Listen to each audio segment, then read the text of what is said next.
That's what I keep saying. It's just like.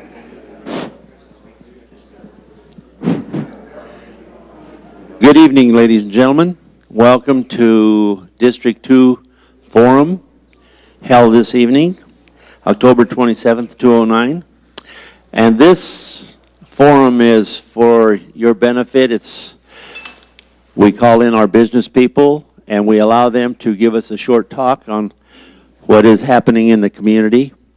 So with that, I would like to get everybody down here, please, so we get started. I think the weather's kind of slowed us up a little bit. Our first speaker this evening will be Don Beezer, who is the principal of the Littleton High School. He's going to share with us some of the exciting things going on at the school this year. So, Don, if we can get you to come on down. Use that one. I'm an educator. We move. We get excited. You know, my wife would say that you just committed a real big error giving me a microphone, but I was told I have 10 minutes. And unlike at my high school where 10 minutes can equal 30 because I'm the principal, I'm not the principal of the city of Littleton, so I know I have 10 minutes. So I'm excited to share with you tonight about Littleton High School. And we've started to use a phrase, and I hope that when I'm done in 10 minutes or less, that you will really see why we talk about experiencing the difference at Littleton High School. And there you'll see listed, and I could not do what I do every single day without my 4 assistant principals and my athletic director. They do such an incredible job caring for the children of Littleton and ensuring that they have a world-class education. And so I would be remiss if I did not give the proverbial props, as our students say, to my team. One of the things that we talk about when we talk about our differences is we're the smallest 5A high school in the state of Colorado. We are 10 kids in our building from being a 4A high school, much to the chagrin of some of my coaches. We play 4A football, but we play 5A in every other sport. But I'm going to talk to you about why that's an advantage here later. We have 35 countries represented in our student body. We are the English language acquisition magnet school for Littleton Public Schools. What that means is any student who chooses, they opt in to come and learn English as their second language will come to my high school. And we're glad to have them. So we celebrate our diversity, individuality, and creativity. And in addition to our students choicing in for the ELA program, 40% of our student body chooses us over their local high school. That's phenomenal. When you think about 14, 50, and 60% of that only being local, I think that speaks highly to what happens at Littleton High School. And here's why they're drawn to us. We've been recognized by several organizations and magazines as being one of the top high schools in the United States of America. 5280 magazine has recognized us on several occasions as being one of the top high schools in the city of Denver. I would say we're the top high school in the metro area. And this is a big one for us. We're an international baccalaureate school. It's an incredibly rigorous academic program that was created in the late 1960s, somewhat for military children who were moving around the world to give them a consistent curriculum when they move from one country to another or from one state to another with our military families. It's a program that's blossomed worldwide. And this is a huge bragging point for us.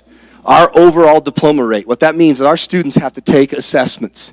And those assessments are graded externally. My teachers don't grade them. They are sent around the world, and international baccalaureate teachers from all over the world score our students, and then they come back to us, and if they score at particular levels in a number of courses, then they're awarded an IB diploma. That allows our students, some of our students enter college second semester freshmen, first semester sophomores. I was at another international baccalaureate school. A student entered Harvard as a second semester sophomore. It's a powerful program, and at Littleton High School, our diploma rate is 15% higher on average than any other high school in the world. Emphasis on in the world. It's phenomenal success.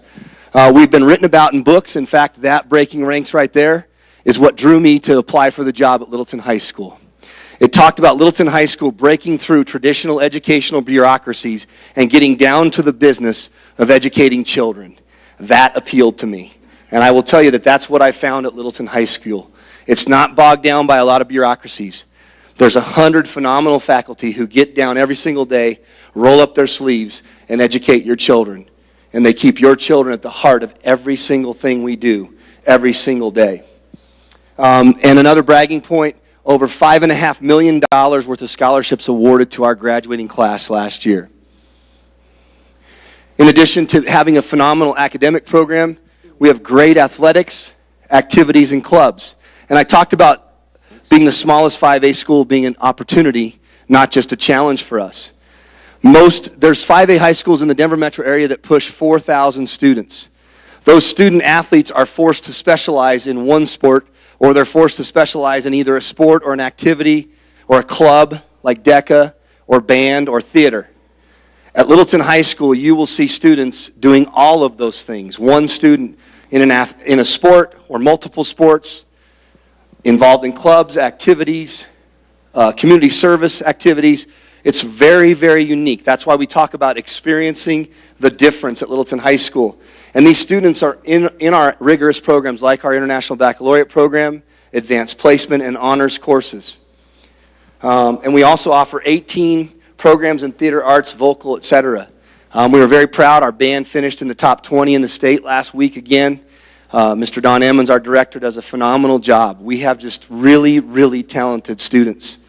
We'd like to say it's because they have talented parents.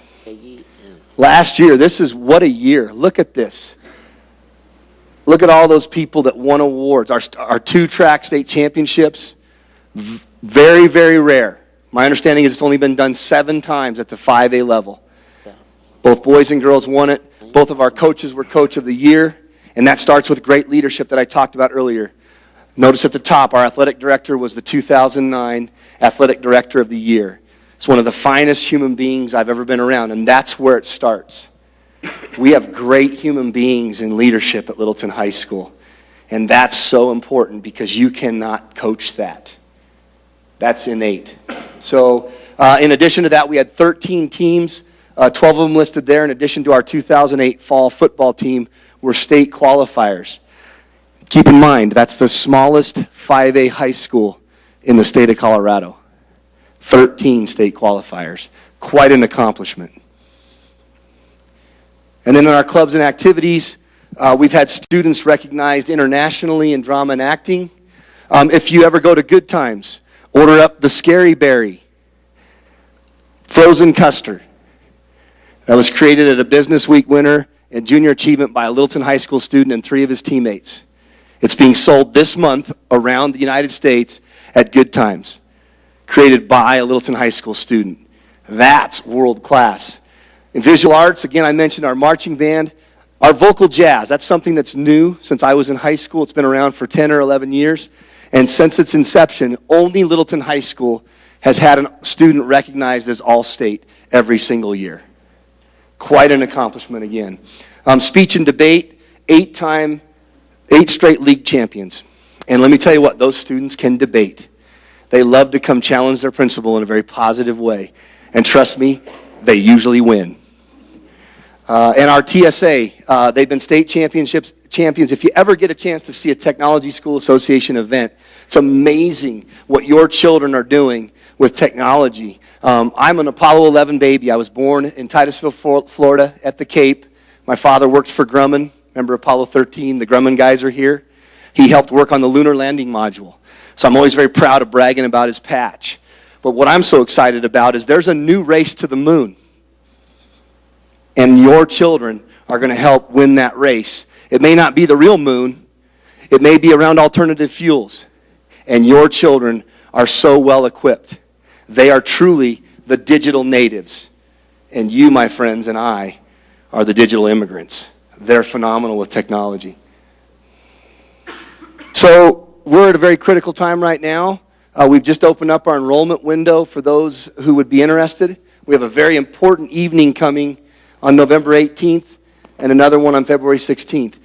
On the 18th, it's an opportunity for parents of prospective students to come and see for themselves what I already know, and that is that Littleton High School is a place to come and experience the difference, to come to a very unique high school that represents a great multicultural country that we are. If you have questions and need answers, Assistant Principals Mike Pacino and Jody Cranhagen or myself can answer those for you. But I want to finish up by talking about 4 things very quickly. I think I'm doing okay on time? Yes, you're doing okay. well. Okay. I want to talk about 4 things. I want to talk about some students, and I want to talk about a class at Littleton High School that really represent why your children are experiencing the difference at Littleton High School. Several weeks ago in the Littleton Independent, they did an article on a young man named Andrew Korf. He's a student at Littleton High School. And the article talked about Andrew and how one evening he started out in his soccer uniform as a captain to determine how to start the game.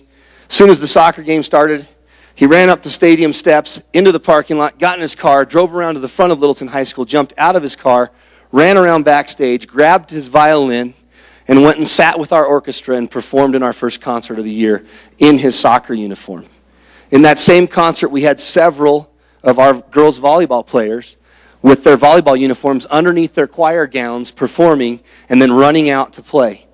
That says a lot about our students, and it also says a lot about our adults. That unique, that experience the difference of Littleton High School, a 5A high school where you have students who are doing more than one thing and where the sponsors and coaches are working together to ensure that those students didn't have to make a difficult choice that evening.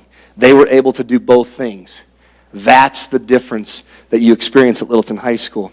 The other one was last week in the Denver Post in the sports page, a young man by the name of Mr. Jones. Yes, Mr. Quincy Jones. That's his name. And he's a phenomenal young man. And the article talked about the challenges that he and his family had faced and how our community, the Littleton community, your community, reached out to him, and we ensured that his family, there are times that we've ensured that his family's had groceries. They've had a place to lay their head at night. So he's much more than an athlete. He's a phenomenal human being, and he's been offered a verbal full-ride scholarship to Colorado to play football. So we're hoping that all works out. So that's what the difference at Littleton High School is.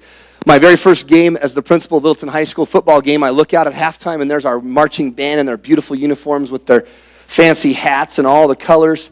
And then I happen to notice someone in a pom-pom uniform carrying a drum. It was one of our poms in the drum line, in her uniform, playing at halftime. You don't see that at 5A high schools. You see that at single A and double A high schools in rural communities where you share 100 kids. But that's how unique Littleton High School is. And again, sponsors and coaches working together to allow those students to participate in more than one activity in one evening. And then finally, this is the highlight for me. We have a class at Littleton High School called Innovative Fitness. And it's a class that was created by one of our PE teachers, Margaret Whalen, and a couple of special ed teachers, Dina Insenius and Heather Stuckey. And this is a class where students with a gamut of special needs, from mild to severe, interact with students who do not have special needs. And the students without special needs are their coaches. And I will tell you what, if you want to watch humanity at its best, and if you want to watch that your future, the people who are going to determine your future in your senior years, come watch these students. Your future is in bright hands. It's bright. What these kids do for one another, the learning that goes on about how to care for one another at such a human level just amazes me. And so I'm just so privileged to be the principal of Littleton High School. It's been my privilege tonight to share with you about Littleton High School. I hope that you take an opportunity. Please come see us. Any one of you are welcome anytime to come in and just get a visitor's pass and come experience the difference of Littleton High School. So again, thank you for allowing me to speak tonight. Mr. Trio, thank you for inviting me this evening. It's been my pleasure, and I hope that in some way, you know, just a little bit more about the purple and gold, the king of the jungle, the Littleton Lions. Thank you.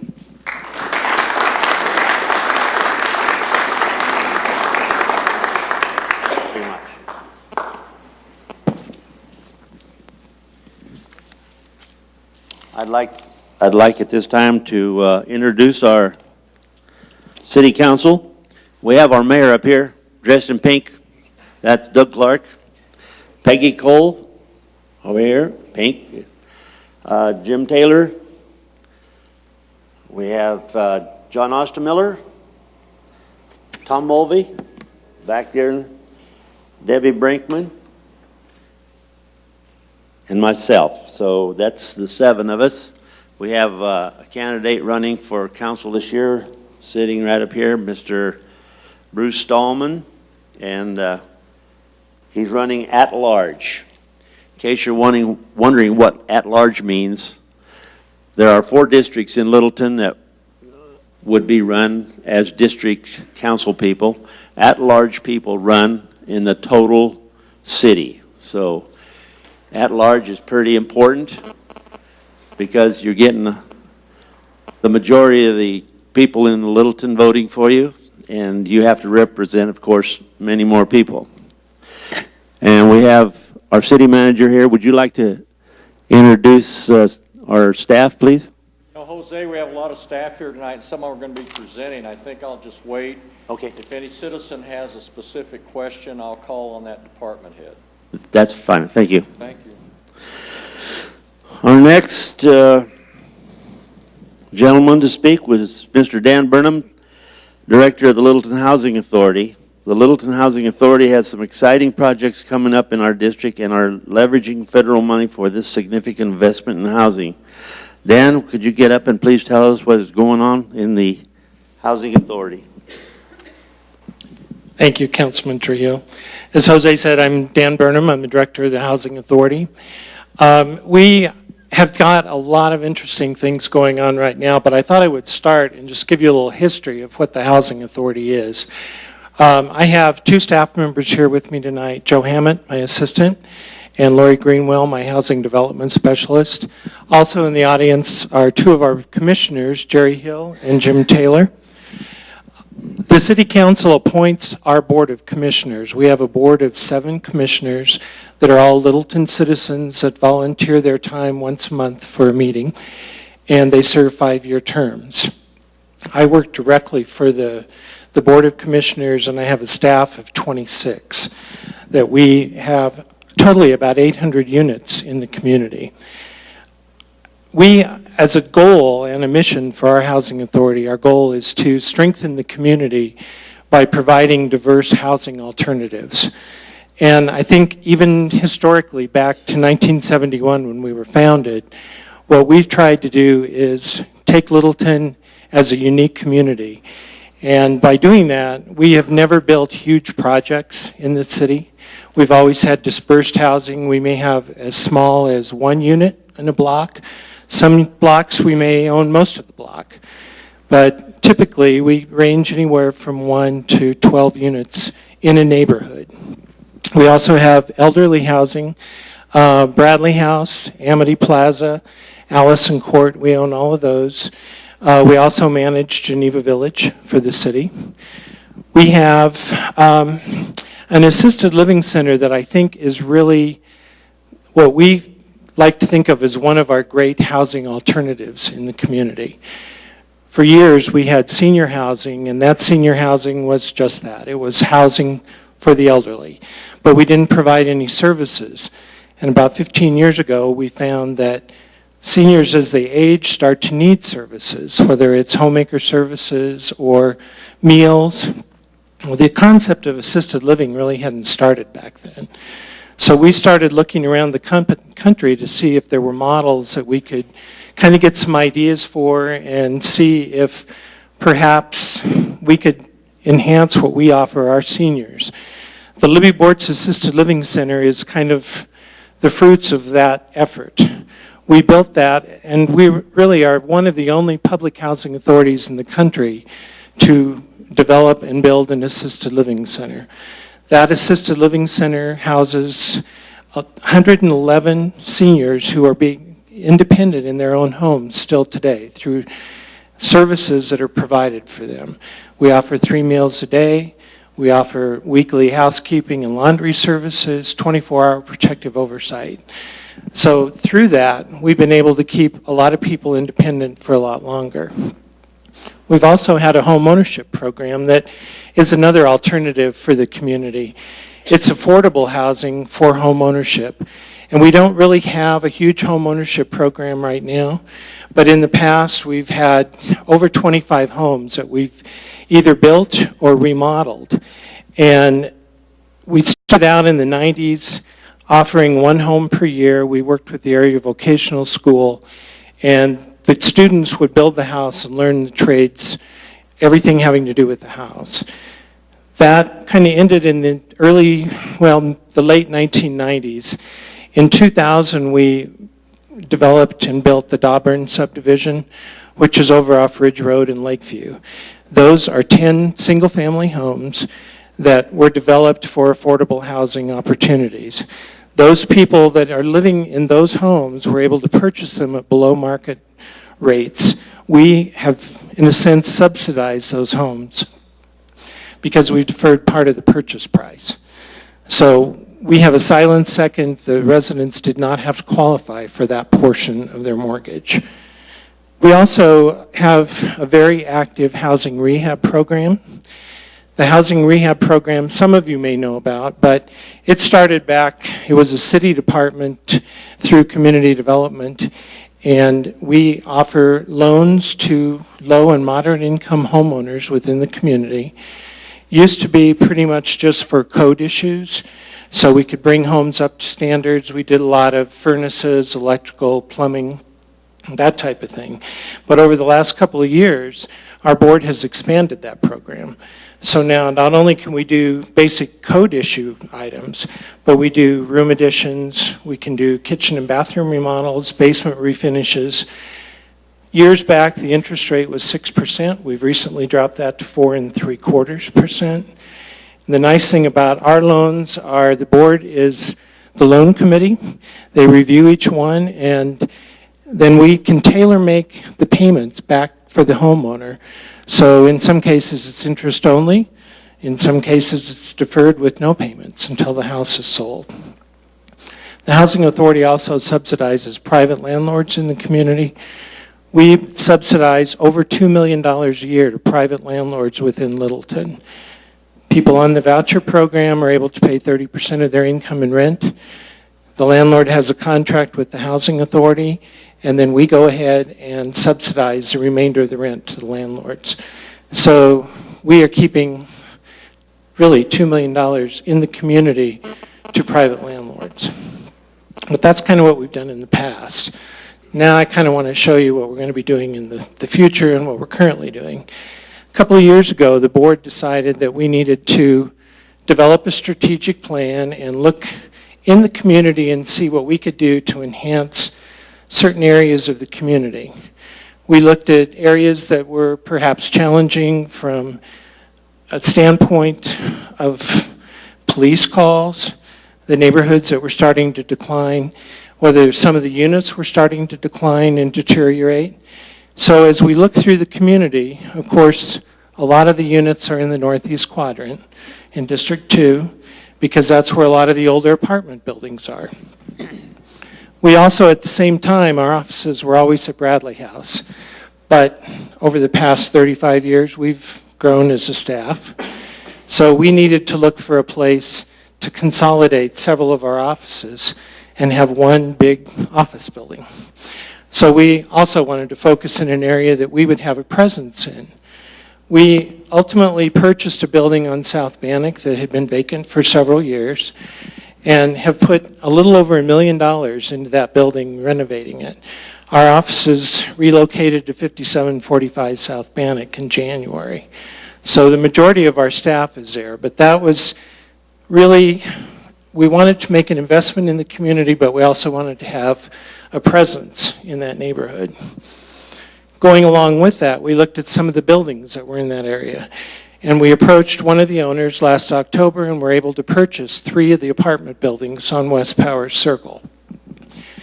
Those are really in good condition, but they're 40-some years old. So they need a lot of work because they really haven't been updated. So that's one of our major focuses right now, is to update those 3 buildings. I'm going to have Lori come up in a little while and tell you some of the things that we've been doing to invest back into the community.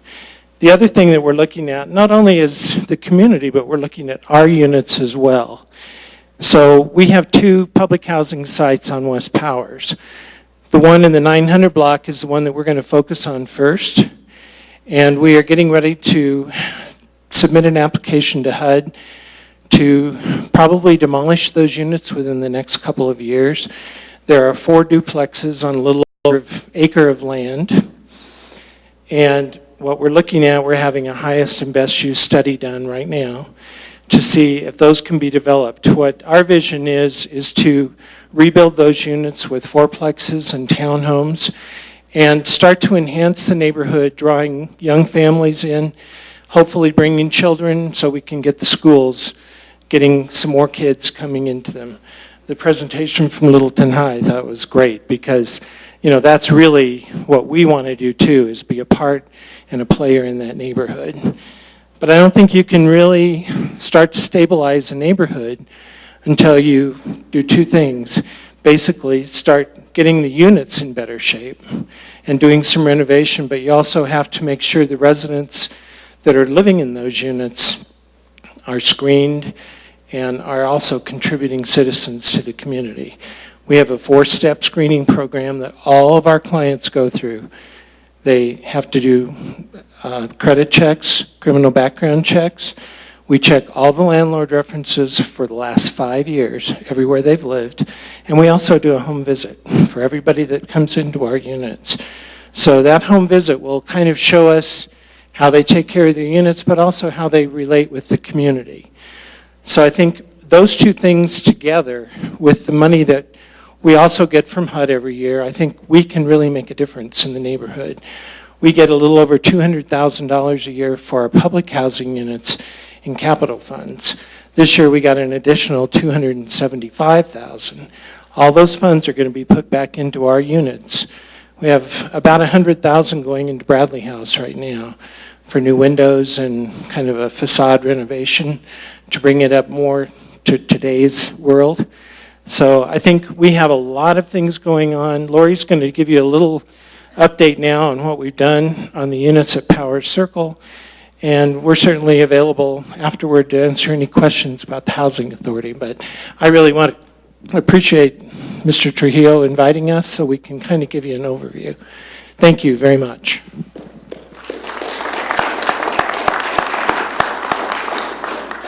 Good evening. As Dan said, the Littleton Housing Authority purchased 3 multifamily apartment buildings about a year ago. These are located at 123, 163, and 183 West Powers Circle. These buildings have been a bit of a challenge as they are about 40 years old and have needed a lot of love and updating.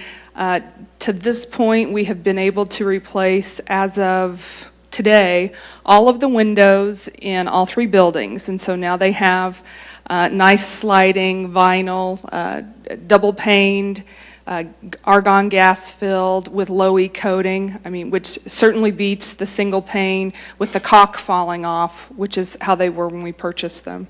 And we've also been able to, with a grant from Energy Outreach Colorado, who has administered it on behalf of XL Energy, been able to replace the boilers in all 3 buildings.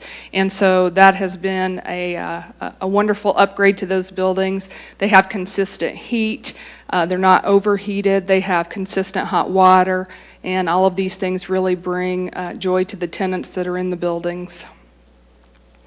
As luck would have it, we have also been able to partner with XL Energy and Mile High Youth Corps, who has generously donated brand new toilets, low flow, energy efficient or water efficient toilets to be installed into each and every apartment, as well as new low flow shower heads, CFL light bulbs in every outlet in the units, and also aerators for the sinks. So we've come a long way, but we intend to do a lot more. Prior to purchasing these buildings, we had a capital needs assessment done, so we know that they also need roofs, they also need bathroom remodels and kitchen remodels, and that's the next step in our plan in renovating these buildings. It's 69 units, and they're the studios, 1s, 2s, and 3s, so you have a real mix of families that are in these buildings. But it's been a real pleasure to work on the renovation, and we're excited that in second quarter of 2010 we're going to do a bond financing, and from there we'll be able to do the roofs and the kitchens and the bathrooms. So it's a real pleasure for us to work with the tenants, and they have been very appreciative of the upgrades that we've been able to give them. So if anyone has any questions, we'll be here to answer them. So thank you.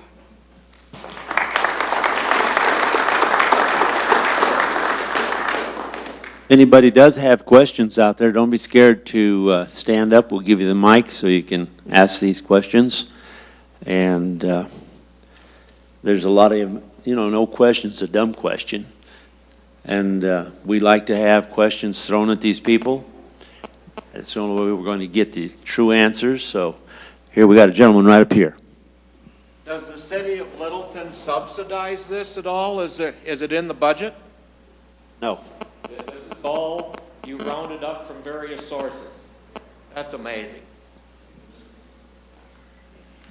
Anybody else? You? No? Anybody over here? Peggy? Nothing?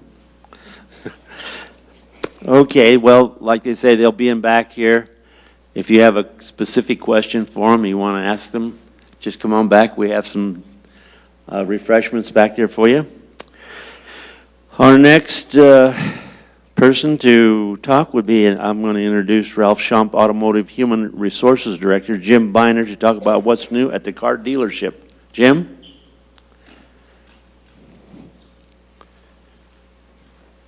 Here you are, sir.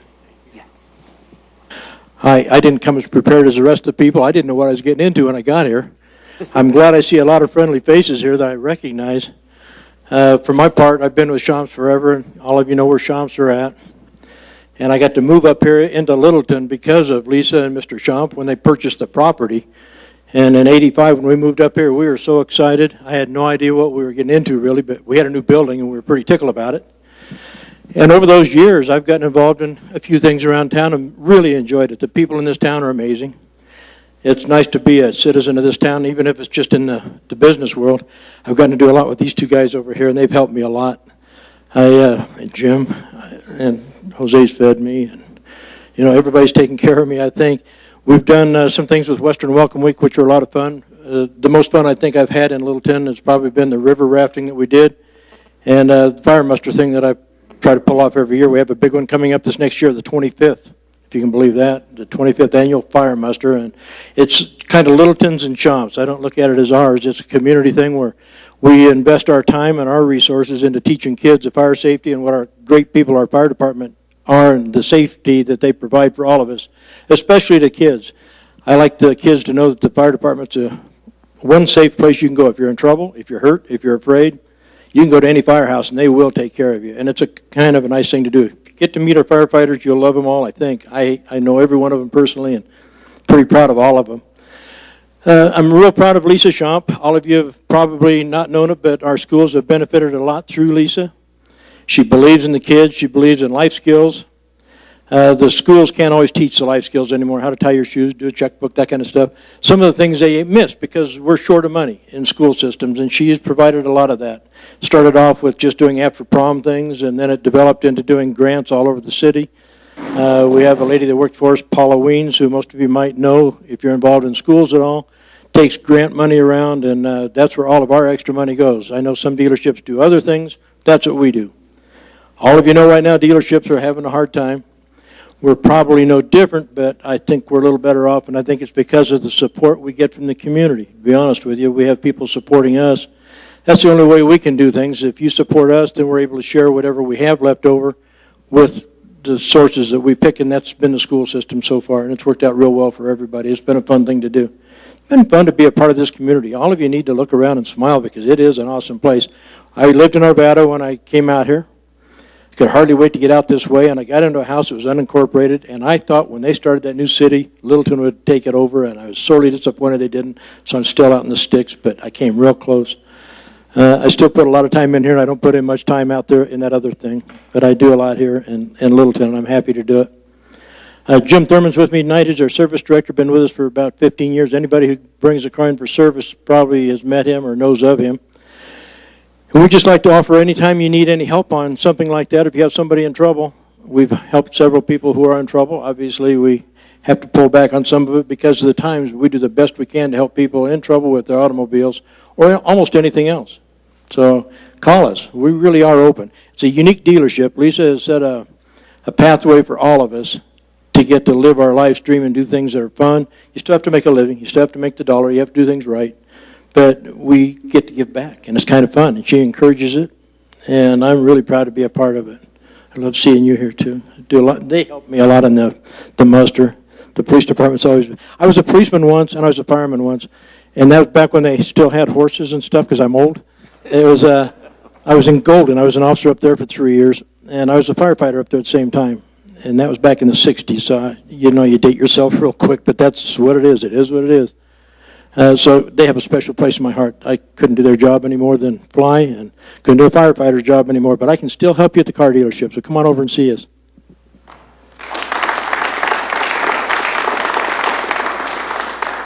Well, we've talked to Ralph Schomp dealership here now. You walk right across the street. Oh, question. There's a rumor that Schomp is going to move all of their facilities to the BMW dealership. No, I'm glad you brought that up. We do have a new one. I didn't mention it because it's not in Littleton. We moved the BMW thing up to Lucent and C470. We tried, as Jim knows, we tried to buy property here in Littleton that was big enough to house what we needed. We thought what we bought out there was enough to house everybody, but it's not. We bought 26 acres out there. We've already used 14 of it just for the BMW store because the manufacturers demand that stuff. We aren't trying to be grandiose. They make you do the things we do. So our Honda and our mini store is going to be here for who knows how long. The store next to us went out, the Goodman place. It's up for sale, but I don't know that we can afford it in these times. We've looked at that too. But no, we're not planning on leaving. I love this city, and I'm going to give all I got, and I know Lisa is too. You have to do what you have to do to make things go, and the manufacturers push us around more than you realize. If you own a McDonald's, they tell you where to put the golden arches and how tall to make them, and it's the same thing BMW does, Honda does, and Mini does, or Chevy does, or anybody else. They all do that to you. Any franchise owner is their own boss, kind of, maybe, if they say so. But you have to do things their way. So we got pushed out with BMW. They wanted a new location. They wanted you on the Beltway, they called it. I've never heard it called a Beltway except back east, but that's what they wanted us on. And they have the leverage. If you don't do what they ask you to do, they quit giving you cars. They just give you fewer and fewer. That affects your income. But no, we have no desire to move. As a matter of fact, we spread out the Honda store. Jim does most of it now, and it's spread out over all the other stores. We've taken those over very nicely, and it's going real well. I'm still in that location, and Lisa is too. Two of the guys went up to the other place, and we're staying there. So no plan on going anywhere yet. Okay. I might be the first to hear, too. Any other questions? Okay, now we're just stepping across the street from Ralph Schomp's, and we have the general manager, Alex Hamron of Broadway Dodge. Did he show up? Well, doggone it. They have a nice new facility, too. Yes, they do. Well, we're going to bring up Mr. J.D. Johnson from Norgren, president of the Norgren Company, and he's going to tell us what's new at Norgren.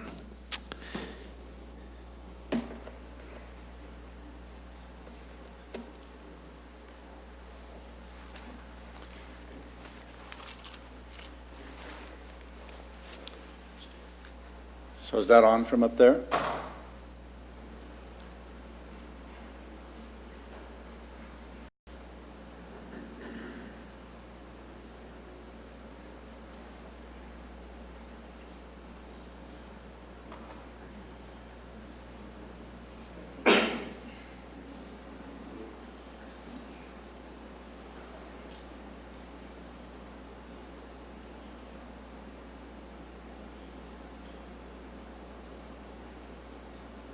test my computer skills here real quick. See how I do. A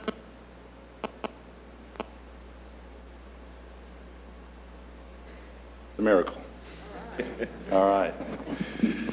All right, well, my name is J.D. Johnson, and it's a privilege to be here this evening. I should have been like the last guy. I could have dodged this meeting, but looks like I'm here, so you have to put up with the poor humor here tonight. I'm new to Littleton, 3.5 years, and I love the community. I love the company I'm with, and my family and I are really loving Colorado. I'm originally from Seattle, Washington. I grew up there, learned how to dodge the rain. Yes, I had webbing between my toes and those type of things. I couldn't walk very well, but I could swim really fast. So it's a beautiful country up there in the Northwest, but I believe I like Colorado just a little bit better.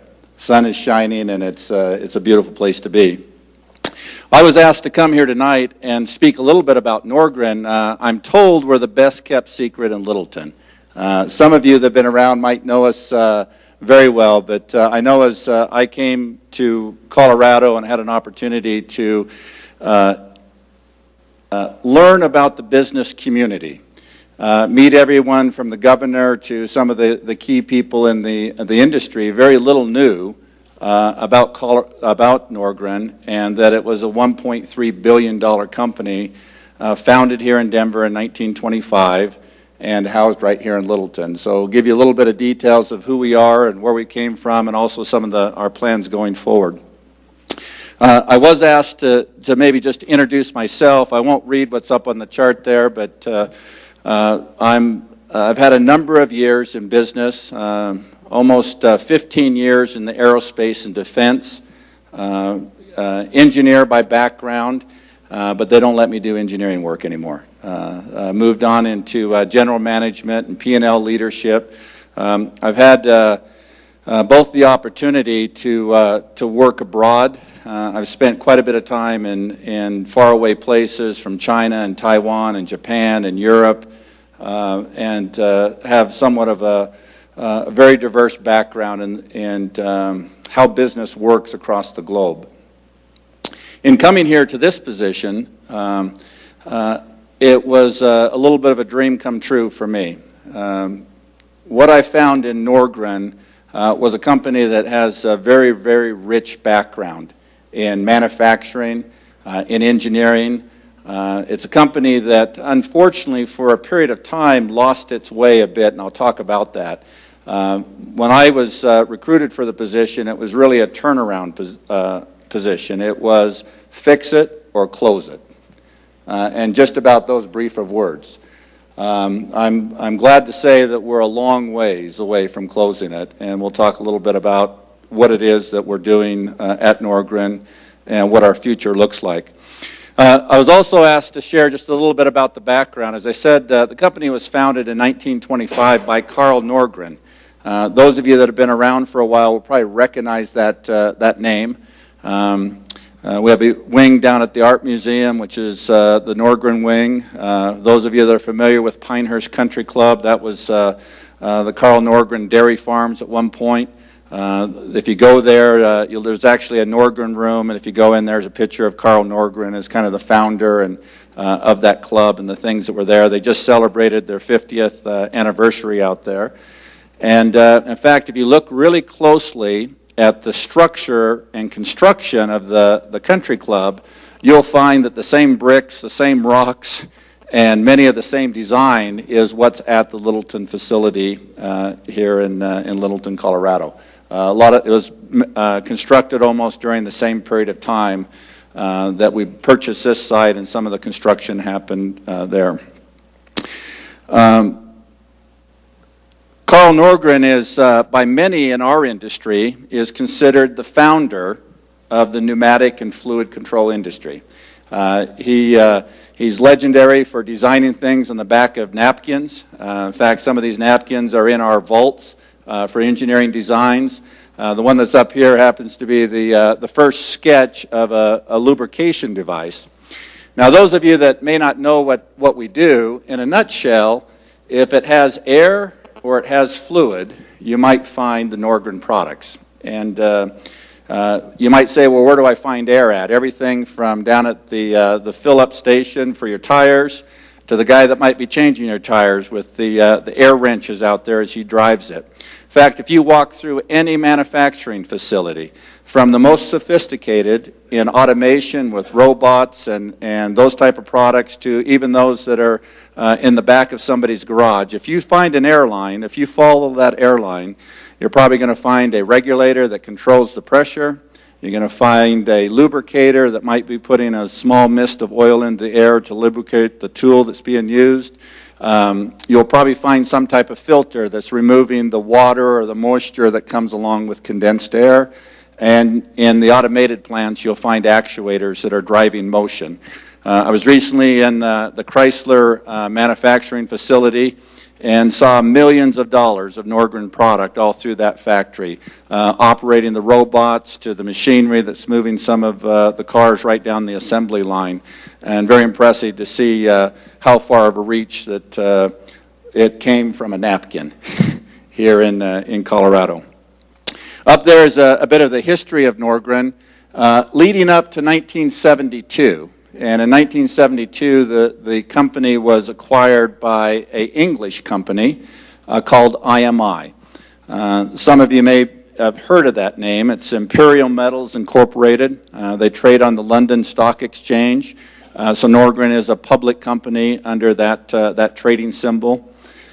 We've been owned by that same company since 1972, and Carl Norgren had passed away in roughly about 1969. And then the family sold in 72, and the Norgren family stayed in the company up until the early to mid-'80s. And from then it's been managed by executives. The company has quite a long history of acquisitions. In addition to what was built here in Colorado, we've acquired a number of companies, and that's just a small list of some of the major companies leading up to the most recent one, which was in 2007, which was a company in Las Vegas focused on life science. And I'll talk a little bit about where we've come from just that industrial manufacturing to some of the most sophisticated products that we sell here today.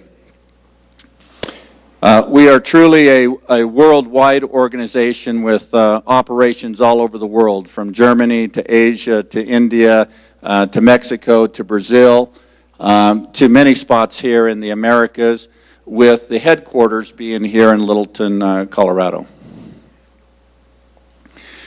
Some of the key markets that we're in, you might say, well, where would I see your products at?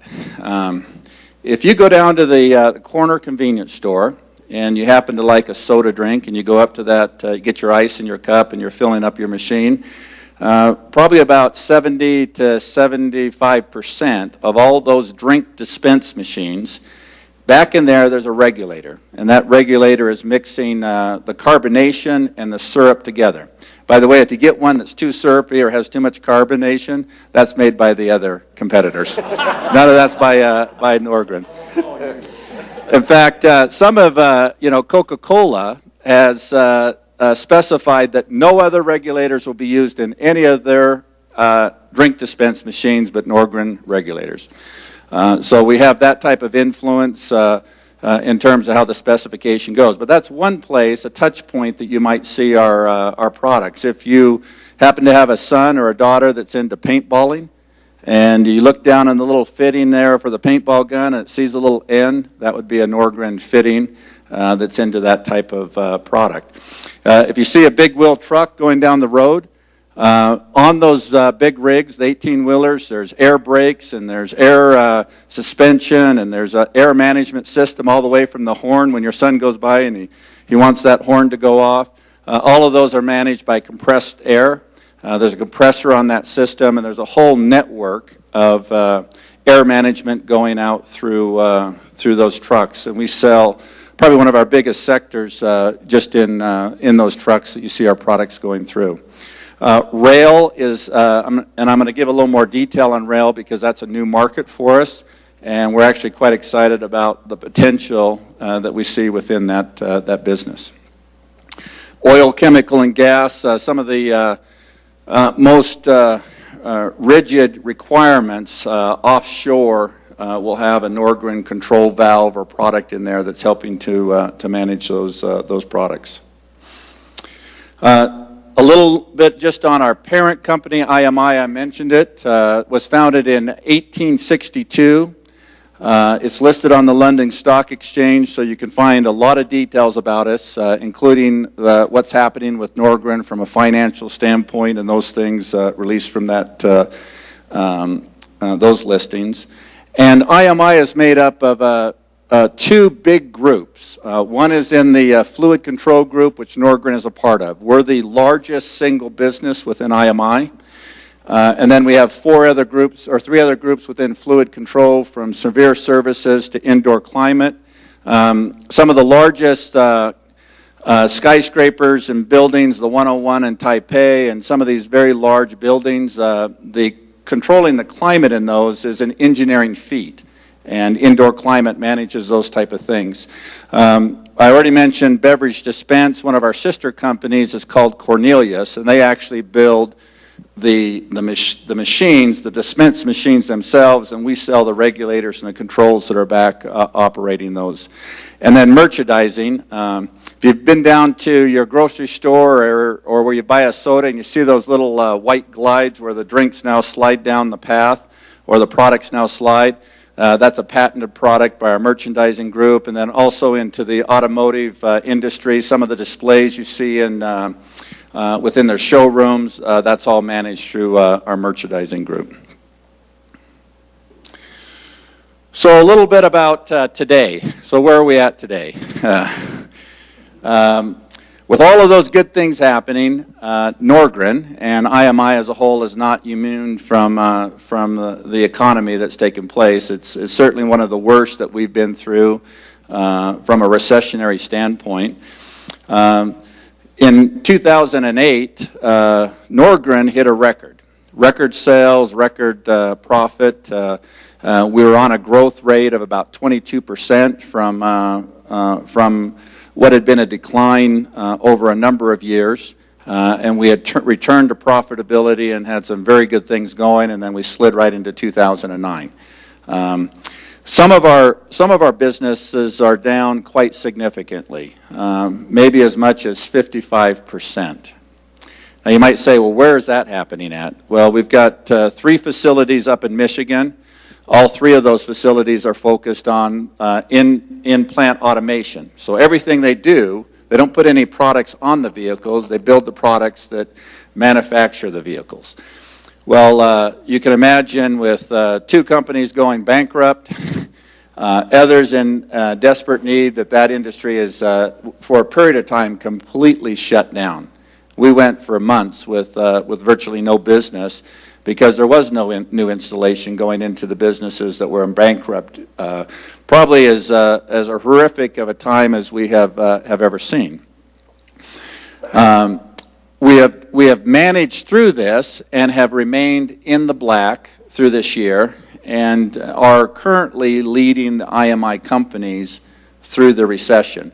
I'm also happy to report that we are in our 4th consecutive month of significant growth. And in fact, we'll finish this month up almost 35% from the first half of the year. So we're seeing a rebound coming across in all of our businesses and our performance. And let's hope that the picture up there on the right doesn't really happen, but it could, depending on number of decisions that occur. I love this quote. It has meaning, universal meaning. Sometimes when it gets tough, you just got to pick up your boots and go to work. And we have been all about that this last year, trying to make things happen. You might say, well, what are you doing? How are you working through this process? And these kind of top focuses have been. One is resilient business. Okay, so the automotive business is in the junker. Other things are not working. What are you going to do? So there are some sectors that are growing quite significantly, and I'm going to focus my next few comments on those resilient sectors. The other thing that we've been doing is just beating the inflation equation, cash conversion, and introducing the IMI way. And I'm just going to give a brief comment on those three things just now as a review, and then I'm going to focus on kind of the resilient growth opportunities that we have in front of us. First of all, beating the inflation equation. In every business, you have inflation that's occurring, going on. Wages are up, prices are up, material cost is up, import, travel, transportation is increasing. So what do? Some companies cut their price. We have been successful in raising our price across all sectors and have done so in a way that we've been able to raise it more than our prices are going up. That brings in valuable money to keep people employed. We need to have the courage to be out in the marketplace, setting those trends and driving those type of things. That's a difficult thing to do in our economy, but we have found ways to make that happen. And one of the ways we do it is we sell on the engineering advantage. The value of our product and its performance above the competitors. One of our biggest competitors that have entered the market and stole a significant share from Norgren was a company out of Japan called SMC. I don't know if we have anyone here from Japan. If so, I apologize in advance. Their tactics haven't been the best. In fact, we have a number of lawsuits against them for patent infringement, and it looks like we're going to win that lawsuit. It's all the way to the Supreme Court because they've come in and basically just copied the Norgren design and then tried to sell it underneath their brand. So we have a number of activities which we've been pushing very hard on to manage the business. But one of the things we have there is that the quality is not the same. And we've been selling on the quality of Norgren and being successful with that. Cash conversion. Cash is king right now. Don't waste a penny. Make sure that we're not in debt. Those things, if you go look at our balance sheet, you'll find a company that's virtually completely out of debt. We're not caught up in some of the banking issues and the things that are going on. We don't have any covenants or issues coming due. And we're keeping it that way by managing very frugally, just like you would do in your own household during a very difficult time. We don't waste the money where we don't need to. And then the IMI way, we rolled out a whole plan this last year about doing the right thing. When pressure is on, sometimes people feel that they need to cut the corners, not manage safety, not manage the environmental issues, give up on the quality, and do those things that we would think would be improper. We launched a very sophisticated training program for all of our employees to make sure that they recognize that there's no cutting corners at Norgren. We're going to live up to a very high standard and keep that in place. All right, the fun part, the resilient sales, life science. Some of you might think of life science as medical. Well, medical covers much more than just patient connect. It's in diagnostic, analytical, and machinery that's used in the environment. One of our latest products is, some of you may be familiar with a drug called Cefaxin. Cefaxin is a drug primarily and almost solely used for premature babies. One of the highest risks to a premature baby is the ability for the lungs to absorb oxygen. Cefaxin is a drug that helps promote that oxygen absorption in the lungs. In its original form, it's kind of like a Vaseline. And how they would apply it to a baby is they would heat it up under very low temperature, which would liquefy it. They would take this liquid and they'd pour it into the lungs of the baby, which isn't a pleasant experience. And then they would rotate the baby so that the Cefaxin would kind of coat the lungs. Kind of primitive in its approach, but it had great success and brought survival from those that needed it from, a 5 to 10% survival up into the 40% survival rate. Norgren has come up with a piece of equipment that that same Suvaxyn drug and vaporizes it. So we heat it up to a very high temperature, create a vapor out of it, and then we very precisely dose it into the oxygen stream. So from the baby, it's just an oxygen mask and small doses of Suvaxyn. It goes in as an aerosol. The aerosol coats the lungs, and in the clinical trials, the survival rate has gone from that 40% up into the mid-80% survival rate. It's fun to be a part of products like that, that's making a difference in our environment and the type of things we do. You would see our products from insulin pumps, from drug dosing, from oxygen concentrators, the regulators, and those type of things that are on those type of products. And by the way, this is just a small touch of the medical companies that we're working with. In this area, our business is probably up about 22% in growth year over year. So in a very down year, focus and driving these type of initiatives are helping us to survive a very difficult economy. Another one is taking our organization and rebalancing it. This is just an example of a quick organization announcement that I made to the group a year and a half ago. The rail industry uses a tremendous amount of compressed air. Norgren nowhere on any of the rail vehicles. In fact, when you see those cars connect and disconnect, you hear that sound, that kind of whistling sound. That's the compressed air leaking from these vehicles.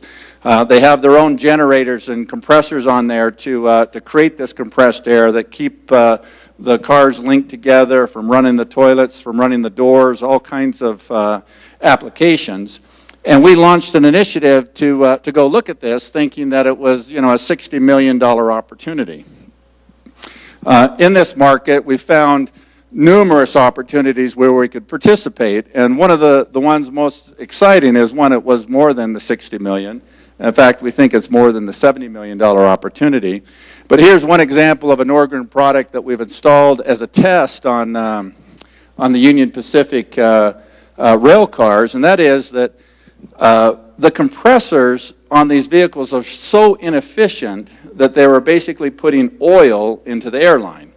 Well, the airline goes down and clogs up the filters, and a highly regulated industry, they were spending millions and millions of dollars every year just on maintenance, and these filters should last for 2 years. They're changing them out every 3 months. And every time they change it down, the vehicle has to be taken off the track, they have to do the repair, get it back in and send it out, and we're hoping to experience a significant volume of that as we successfully pass this test, and this is where the engineering advantage came in. We just didn't sell them a product off the shelf. We went and saw what their problem was, and we designed a solution that solves that issue. And so from an environmental standpoint, from a uptime in the railway, to a significant cost savings to them, to money in Norgren's bank account off of these sales. The company has been on a fairly strong growth rate. You can see by the chart here just where we've come over the last few years. You know, certainly in a growth standpoint that we think will continue, and we're positioned right to take some additional advantage of that. We have some value statements which I won't have time to go into, but simply put, it's doing the right thing and hiring people that want to be a part of a company that's growing in that way and values the integrity of what we do both socially, what we do in the environment, and what we do with the quality of our products. All right, the point that might be the most interest for the group here is, so what's happening here in Littleton for the site? There's been a number of rumors going around that Norgren is moving, that we're selling the site, and in fact, that was a correct rumor. We were very active in the process of selling the 30-acre campus that was located in Littleton. In fact, we were under contract with a developer that was going to buy that site along with additional properties along Broadway, everything from the old Safeway Antique Mall to the bowling alley to the car dealership. We're in discussions with all of them to try to take that property all the way out to Broadway and then look at that as a potential retail redevelopment zone and those type of things. The reality was the market just absolutely fell apart, and that deal all broke apart. And we looked at our options at that point and decided we like it. We like Littleton. We were shopping for other property here within the area, and we've decided to do a complete remodel of the site and stay right there. We're currently about 70% through a $6 million remodel of the Littleton facility. In fact, I was with Governor Ritter here this morning, or this afternoon at a luncheon, which we're trying to have him come out and do a ribbon cutting or grand opening for our new site, which we're hoping will take place about middle December with the investment there. Now, those of you that may not know exactly where we're located, we're almost on the corner of Broadway and Littleton, but we're one block off of Broadway to the west, and we're one block off of Littleton to the north. And back there, we've got a 30-acre campus that sits in there.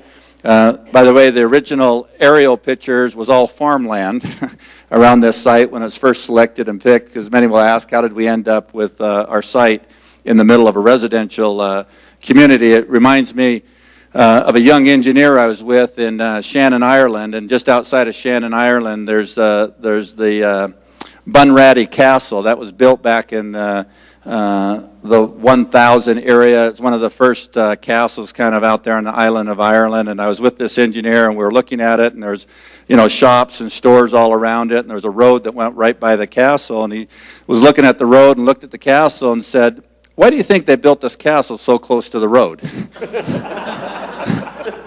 And I said, well, it's all about timing. But that's where we're located at, and the yellow line there is obviously to the right is Broadway, and the yellow line to the bottom is Littleton, so you can see where we set off. In fact, many of the renovations that were being discussed are apartments that are right around this site from where we're physically located at. And then if you look more detail at the site, a lot of people refer to the Norgren Lake. By the way, that it's not really a lake. It's a drainage pond, and it's designed to collect the water. And Norgren some time ago decided it'd be nice to keep it full of water versus keeping it dry. And so they actually take city water and they pump it into this pond. And then we use the pond to irrigate the entire property. So the runoff and the city water, there's a pump there that pulls the water out and kind of irrigates the whole property there. Your pumps? We do. I think one that Carl designed himself, so every once in a while we're out there working on it, making sure that's working. But we have almost 500,000 square feet of facility there, which is more than we need today. Where all of our remodel is occurring in the main building, and we're looking to move everything into the main building, and then we'll most likely sublease the property on the very north, which we have a building there, and we may potentially look to carve off or sell the south land. The south land is up at the highest point. It's right across from the apartments, and it would be probably ideal for some additional build there at some point. We haven't quite decided that's the right thing to do, but that may be available as we go here to the future. So that is that's the world of Norgren in a quick nutshell. Any questions I can answer? Could you discuss personnel briefly from the layoffs a couple of years back and what you project as far as number of people working there in the future? You bet. We've changed the design of our facility here in terms of what it is we're going to be. In the heydays, this was a full manufacturing site where we brought in raw material at one end, and we melted it and we smelted it, and we did die casting and furnaces, and it was injection molding and machining of all types in this site. We've moved to a more of an engineering facility where it's the headquarter for all of our design. And we've just built in this new remodel, we're going to have a very elaborate, kind of state-of-the-art engineering facility with labs and test equipment and shake and vibe and all the things we need to produce products that are used in life science applications, rail, automotive, and vehicles, and those type of things. In its heyday, we probably had about 657 people, this is before my time, here at the Norgren facility. Today, out of this site, we have about 350 employees that are housed here, and most of them are of the high salary level, so engineers and those type of things. We do have about 100 manufacturing workers here in Littleton, and we're going to continue to have that group of workers stay without any additional reduction in the group.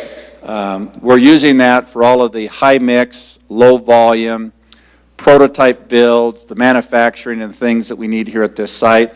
And most of those employees are located in that building that's on the north, and that's what's going to be moving up into all new manufacturing site with new equipment, all new cleaned up facility and all of those things that they'll be working in, and should be a real showcase for our manufacturing capabilities in the future. Altogether, we have about 2,000 employees in the Norgren Americas group, and they're spread from Farmington, Connecticut to Brookville, Ohio, to our sites in Michigan, to our Las Vegas, Nevada facility, to a Seattle site, to a facility down in Laredo, Texas, Querétaro, Mexico, Mexico City, and Sao Paulo, Brazil, is where we have roughly that 1,900 employees. And again, with the headquarters here in Littleton. We don't envision any additional layoffs occurring here at the site. There'll obviously be a little bit of migration of key positions or changes that may occur. And in fact, I just reviewed a list of some 45 new hires that we're forecasting here into the first part of the year. And all of those positions are of fairly significant salary and technical and high education level that we hope to have joining our ranks here in the near future. One over here. I wonder what the status of that land is on the south side that appears capped and vented. On the south side, It's been reclaimed somehow, so I just wonder what occurred. On the south end of the property, there's never been any manufacturing on that site. In fact, there are roughly about, I think, 13 wells that are dug. One of the things you might be thinking of that's capped is actually a well. Those wells have been dug not primarily for water, but to check groundwater content from an environmental standpoint. In fact, we have we've done phase 1 and phase 2 analysis on the site to look for that. So there's, and up on that south end of the property, which is the highest area, is 100% clean. I'm not aware of any historical activity where that's been reclaimed or rechanged. Now, perhaps when the pond was dug and when a few other things done, the dirt was moved up to there. You'll notice there's also a little fenced area on the very south end. At one point, that was used for a community garden. The employees would go out there and they could garden, or people could come and use that to garden. Then there was a legal squabble over squatters and who owned the property, and eventually that was fenced off, and that was all shut down back probably in the 70s time frame or something like that that took place. Part of CAH Investments, and we just totally remodeled 98 of some of the worst apartment units over there right across the street, yeah. Thank you, by the way. Yeah, we've had a great success. We're 85% leased now, and the neighborhood is, I'm proudly to say, is turned around mainly due to our efforts. The police department can attest to that. Yeah. I walk around your facility, and it's lovely. And as a citizen, I would like to see the fence go down. That's it. Yeah. Yeah. Actually, we've had some discussion about taking that fence, excuse me, taking the fence down, and that's not off the table for discussion. At one point, we had a lot of vandalism that was occurring. In fact, on the west side of the property, there used to be a guard gate out there, and you'd actually come in through a guard gate with somebody out at the gate. And in one episode, someone came in and took one of the forklifts and drove it through the guard gate, just as a point of entertainment. And so from there, different things were occurred. But I would like to see it down too. In fact, one of the things we're doing with our new remodel is closing down the points of entry into the building, which there was a lot of unsecured access, and we now have those all buttoned up, which will give us a better chance of doing that. Building and not necessarily have to secure the ground so much. That's right. Or at least put a different kind of fence around it than a chain link with barbed wire razor up at the top. I admit that I'd soon just see all of that go also. How you guys used to sprinkle the grass. Yes. Yeah. I'm learning all those tricks. I've learned more in 3 years than I probably care to know. Okay. I just want to toss out to the city as a follow-up to this. I wonder if the city would consider that south side as potential for a park in what seems like a very underserved part of the city. Okay. You're here. Second. All right. Thank you very much. If you don't have any more questions, thank you very much.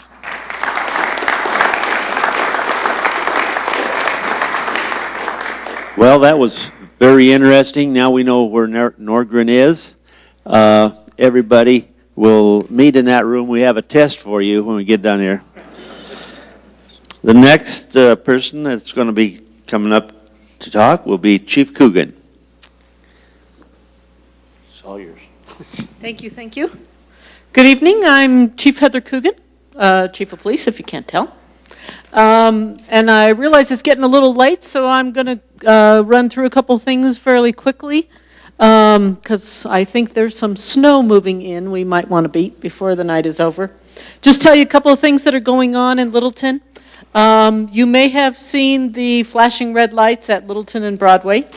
That's our new red light enforcement program, and we've are installing 3 of them in the city. The one at Broadway and Littleton Boulevard is up and running, and that is to slow down the traffic, stop the people from running the red lights, and certainly with our high school right there, we wanted to make it a lot safer than it's been. And I see Ralph Schomp going, yes, yes. Yeah, I think everybody feels that way. There'll be 2 new camera intersections going in, which is also Mineral and Santa Fe, and Bowles and Santa Fe. If you've ever been through those intersections, which I'm sure everybody has, a lot of people run that red light at those locations. For some reason, it's become commonplace for people in their driving, especially in the left turn lanes. They just keep on going after the light is turned red and nobody stops. And it's 2 or 3 more cars every time, and that impacts the through traffic, which then causes the traffic jams, and it's very dangerous because you never know how many more are going to still come through after the light changes. We have just signed those agreements with CDOT, and I expect those other 2 intersections to go live probably about the first of the year.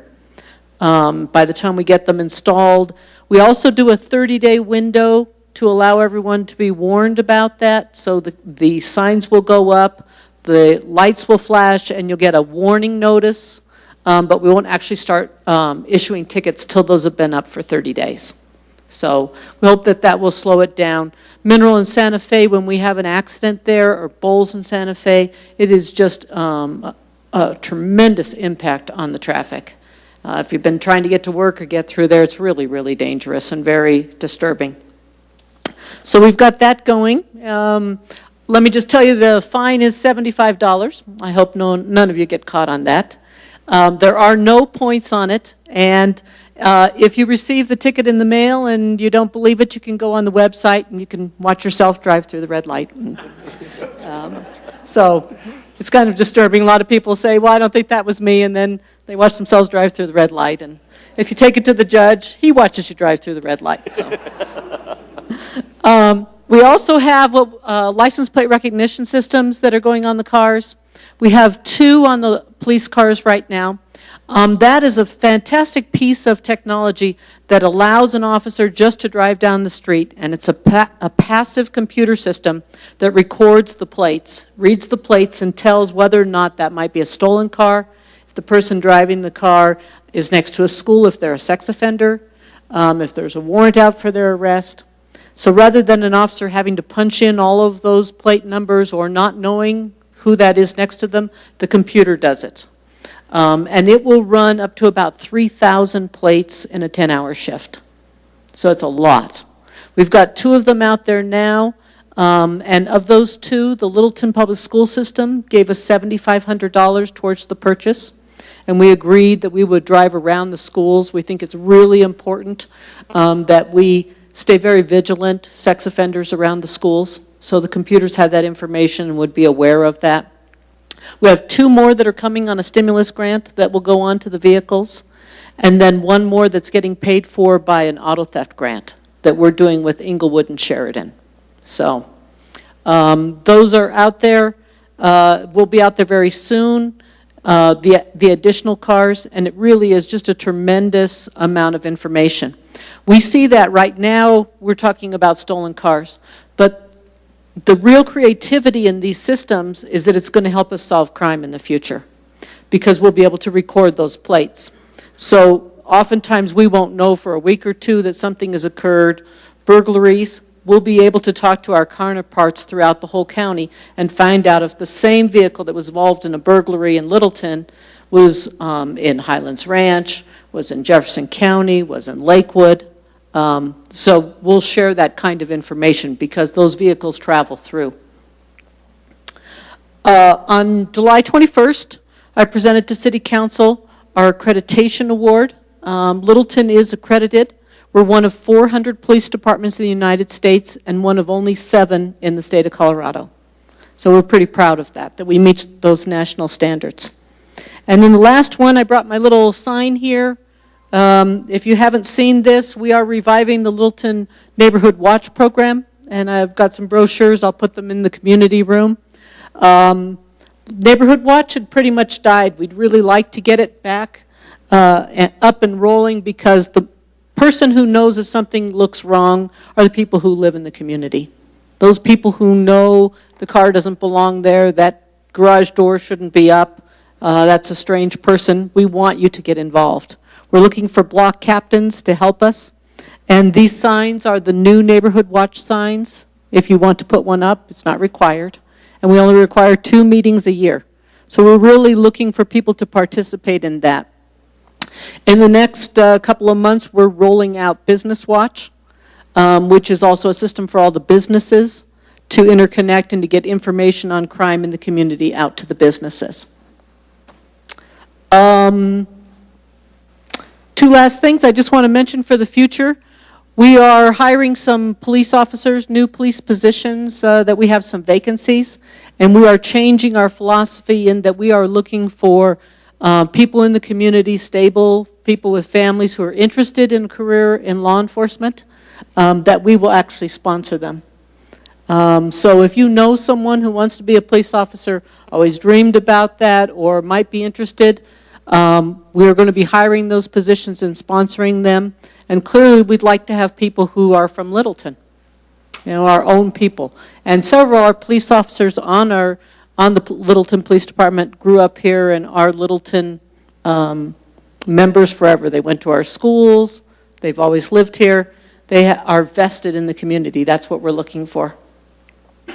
And in the coming months, on our website, you will see crimemapping.com. We're going to make crime information available that you'll be able to check out in your community. Anything you'd like to know that's going on, you can sign up for emails, and it will tell you if anything's occurred in your community. You can look at what's going on from the entire Littleton area to just where you particularly live, or if you just want an email about something that may be occurring.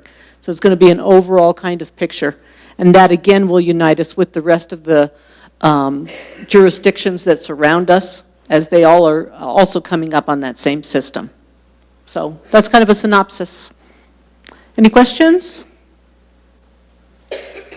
No crime? Oh. Oh, I'm so glad you asked. Yes. So, Littleton City Council has voted to move into the second stage of 5 for design and development of the extension on the east end of the building. We call it the east wing. President gets the west wing, we get the east wing. So it's 14,000 square feet. It will be 2 stories. It's going to address our primary areas of concern, evidence and property storage. We have a very small area that it just hasn't suited our needs for a long time. We've really outgrown it. The new property storage will be able to house all of that and look to the future changes we've seen in the law with DNA storage. We also now have to keep all the evidence in a crime of any person who's been convicted of a crime for their entire lifetime. So those are things we couldn't get rid of, and that's really had an impact on our storage. The new extension will also give us more room for the detectives. We'll actually have a place for victims, soft interview rooms, locker room facilities that we haven't had room for in the past. We've got very small lockers and a small bathrooms right now, and the police officers now have tremendous amounts of equipment that we carry and use, and so the larger locker rooms will suit that, and office space. So we're pretty excited about that. We're in the design development, and I believe it goes out to bid to the construction in Hopefully this spring. this spring and break ground in the summer. Yes. So. And I have to tell you, the police officers are absolutely thrilled. Thank you very much. I would like to reiterate that this council has moved to complete the police facility, and when it's up and ready, it will be totally complete. We won't have to go back and get anything. It's going to have to be done, and we will get the job done. You know him, you love him, and there's no one quite like him. Boy, I'll tell you that. Charlie Bloston is the city's public service director. He's here to talk. There you go, Charlie. It's time for questions and answers. I'm going to ask the questions and I'm going to give the answers. If you were looking at the city's public works director on a night like tonight, what would you want to know? Are you ready for tonight, tomorrow, and Thursday? What? I didn't know I had a heckler in the audience too. The answer is yes. We have 7 pieces of equipment we'll put on the street at 4 a.m. tomorrow morning. If for some reason it starts snowing heavily earlier, we will be out at midnight. We will work 12-hour shifts Wednesday through Thursday until it stops snowing. We do have an eighth piece of equipment that we can put on the street if we have to, and we'll work a double shift. We have all the sand that we need in order to get us through the entire season until next April. Unless we get a snowstorm after snowstorm after snowstorm that we haven't seen before, and hopefully we never see again, we have enough material on hand to take care of everything. Our crews are well trained. They've been through 2 small snowstorms. They've covered their routes. They know where they're going, and they've been doing this for many years. So you've got a well-equipped team ready to go. I spent a good deal of the day today with our street superintendent. He says he'll be out there at 4 a.m. I've been working with Steve for 34 years. I know for a fact he will not sleep tonight. He will be out all night checking the streets. I know he's out right now because I talked to him at about 7 o'clock tonight. I guarantee you we're going to be out there and we're going to clear the streets. So if you see a blue light working at 2 in the morning, don't be surprised, it's us. Question number 2 is, what in the world is going on Littleton Boulevard just west of Windermere? You're tearing up a perfectly good street. It's not me, it's Denver Water. They determined that the water line in Littleton Boulevard is leaking badly and they had to replace it, and of all times they had to do it now. That work has been going on now for about 10 days. It'll be finished up, I'm going to tell you, in a week, but I'm sure it'll be done before then. and hopefully they'll repave the street back to a smooth surface. Will we get it to look like and drive like original? No, but we'll get the best we possibly can. The question is, what's going on? It's Denver Water replacing a water line there. What in the world is going on Windermere Street at Cayley Avenue? That's Quest. They're relocating a whole lot of cables for telephone service in anticipation of a new drainage program we're going to be doing next summer. We know we have to do this drainage work. It's about an $800,000 project, and Quest has a lot of telephone lines in the way that have to be relocated in order for us to put the drainage pipe in. It's costing Quest almost $1 million to do the work. They said they would do it in 6 weeks. I told them they'd do it in 4 or less. So far, they're winning and I'm losing. When are you going to turn on that new traffic light on Main Street and Curtis Street? If you've been to Merle's Restaurant on the corner of Main and Curtis, there's a brand new traffic light that looks like it's been taking forever to get installed. You're wrong, it's not forever. It's 1 day short of forever. Contractor's very slow. Today the light was turned on. It's flashing red for Curtis and yellow for Main Street. It'll flash that way for about 48 hours on Thursday, depending upon weather. We're going to turn it on to a red, yellow, green sequence. So if you've been driving down Main Street for the last 35, 40 years and you have never seen a street light there or a traffic light there before, be prepared. That's the first new traffic light in Littleton in over 30 years. New downtown traffic light. So be prepared. If you go through it, smile because your picture, no, it won't be taken at that location. Let me tell you about that one at Littleton Boulevard and Broadway. The pictures are very clear of the driver. Smile as you go through that red light. And for you gentlemen, make sure that young lady sitting next to you is your wife, because the photo is very clear. Are you going to be able to put the holiday lights up on Main Street this year? Yes. Come by on the night after Thanksgiving and you will see us turn on the lights. We bring Santa Claus down. We've been doing it now for 25 to 30 years, and it's the same program we always do. Everybody likes it. Are we making any changes with the lights? We're making some. But some things, if I make any changes, I get criticized for, and Christmas lights is one I'm going to keep the way it is. Are we ever going to get any money from the economic stimulus funds from the President of the United States? The city isn't, but there's a lot of economic stimulus money being spent in the Littleton area.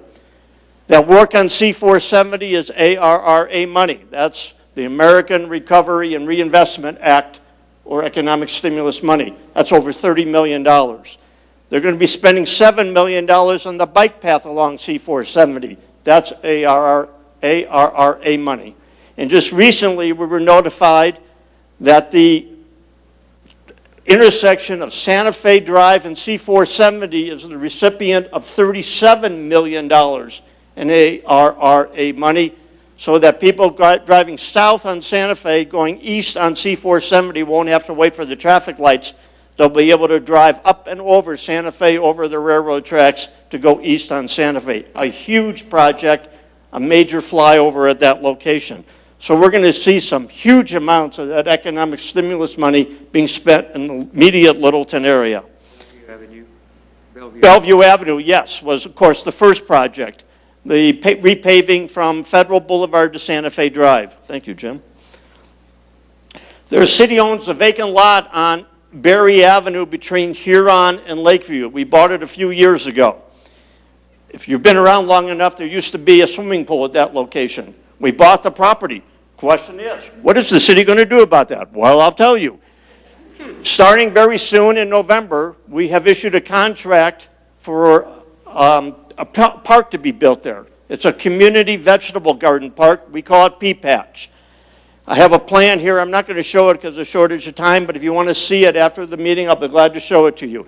It has 42 plots for community vegetable gardeners, and it has 5 locations for seniors and handicapped people to access what we call high-rise pea patches. Gardens where you don't have to bend over. It's all right here. And you can grow vegetables at this level. We're going to have 5 of those, and this had 42 regular gardens. I'm going to stop there because it's late. I'll be glad to answer questions afterwards or now, and I'll also hang around for the meeting, and I'll be in the other room if you have any specific detailed questions. Thank you, Charlie.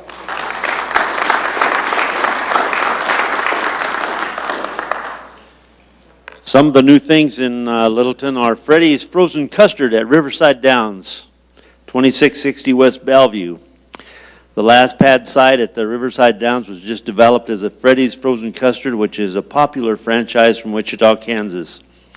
Specializing in frozen custards, steak burgers, and hot dogs. It is a 3,600 square foot drive-through restaurant with indoor and outdoor seating, and it opened about a month ago.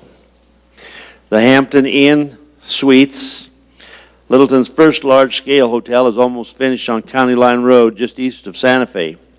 The 76,633 square foot Hampton Inn and Suites has 118 rooms, a swimming pool, a spa and fitness center, and 1,200 square feet of meeting space.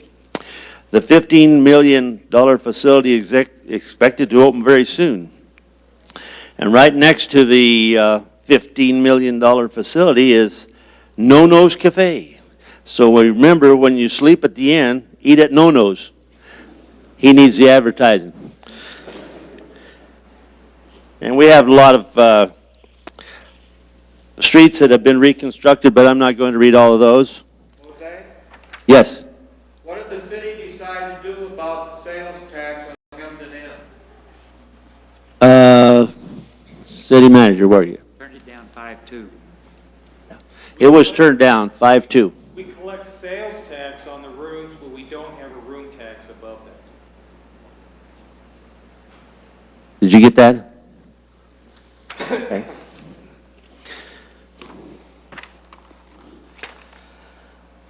Due to voter approval of Tabor question in 208, staff completed seal coating on very numerous streets throughout the city. This is over and above the annual street rebuild program.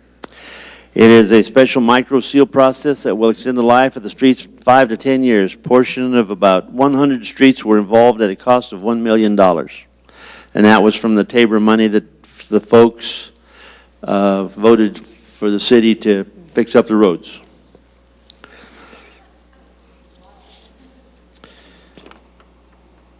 The things that are happening here pretty soon, parks and open space at East Elementary will be built next year with facilities available to the public during non-school hours. The city received $133,600 from Arapahoe County Open Space Grant Program, and the East PTO will put in $8,400 at this, and the city will provide $25,000 from the Conservation Trust Fund. Students from all grades at the school participated in the new park's design. Trick or treat. Littleton Police and Aspen Grove will host a popular trick or treat on Halloween night at Aspen Grove from 5 to 8 p.m. There will be a hay wagon ride and a children's costume parade and plenty of sweets. The Hudson Holiday at Hudson Gardens. This is really exciting. In partnership with the Museum of Outdoor Arts, Hudson Holiday premieres at Hudson Gardens November 21st through January 3rd on selected evenings. It will feature an outdoor extravaganza of lights and seasonal decorations and horse-drawn carriage rides. And that is going to be quite a show, so if you get a chance to go down to Hudson Gardens, please do. The Candlelight Walk returns for its 31st year, November 27th. You will enjoy musical entertainment starting at 5:30 with Santa making his way down the street at 6:30. Don't miss the live reindeer at Bradford Auto Body, and be sure to bring non-perishable food for the donation to the Interfaith Community Services. Well, I think that will pretty much wrap up the forum this evening. I would just like for you folks to, I'm wearing this tie for the veterans. We've lost a lot of them just recently, and so you might say a prayer for those boys and keep them in mind. I want to thank everybody for coming this evening. We've got a good crowd considering the weather, and I think there's still some refreshments up there, some coffee. So thank you very much. I appreciate having you here.